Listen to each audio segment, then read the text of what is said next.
Conge and welcome back to my channel. So kung hindi ka pa nakasubscribe sa channel ko, mag-subscribe ka na at i-click mo yung bell button below para ma-notify ka every time I upload another video. So without further ado, let's get started. Yeah. Ito yung kasama ko nung yung nagala-gala kami ganun. Birthday yun ni Claire, yung pinsan ko. Tapos, ngayon birthday ni Mama, April 22. Kaya, ano pala ngayon 6:02 ng hapon. Basa yung buhok namin kasi kagagaling lang namin mag-swimming. Ganun. So, ipapakita na namin sa inyo kung paano gumawa ng slime. So, ito yung mga kailangan. First, ang kailangan natin is this Ariel liquid. Yan, liquid. Bawal, wait lang.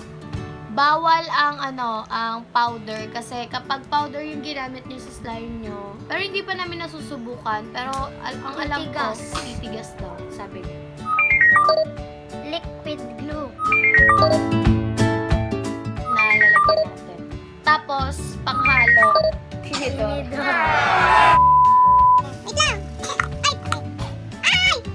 So, nakikita niyo na po, no? Titingin po ako dun sa bilang-bilang ko nandun po si Mama at Ate. Nasa na. Guys, huwag yun yung tutulak. Charot na. So, ilalagay na natin dito. Yan na. Yan. Glue na tapos liquid Ariel. Yan. Ito na po yung makikita niyo. Diba parang, tapos lalagyan niyo na ng pulbo. So, lagyan mo. Konti lang po. Tapos, ayan. Kung nakikita niyo ba? Ayan. Ito na. So, halo-haloin lang po natin. Haloin mo na. Ipakita mo yung hinahalo mo. Ganyan. Ayan! Napakadaling gawin, di ba guys? Napakadaling gawin, di ba guys? Ayan. Halo-haloin lang. Halo-haloin. Ganun. Sige. Ayan. Mabangong slime. Ay! Yun nahulog. Sige.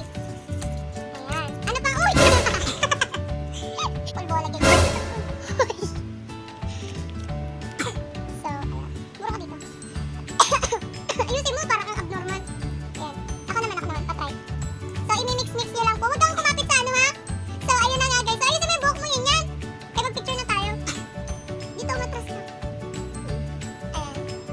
Tawakan mo din. Hati tayo. So, yun na nga guys, no?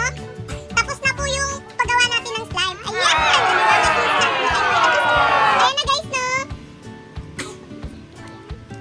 Yan. Kuha ng slime kung gusto nyo po ng ganun. Alam ko pong walang So, ayan. So, halo-haloin nyo lang ganun.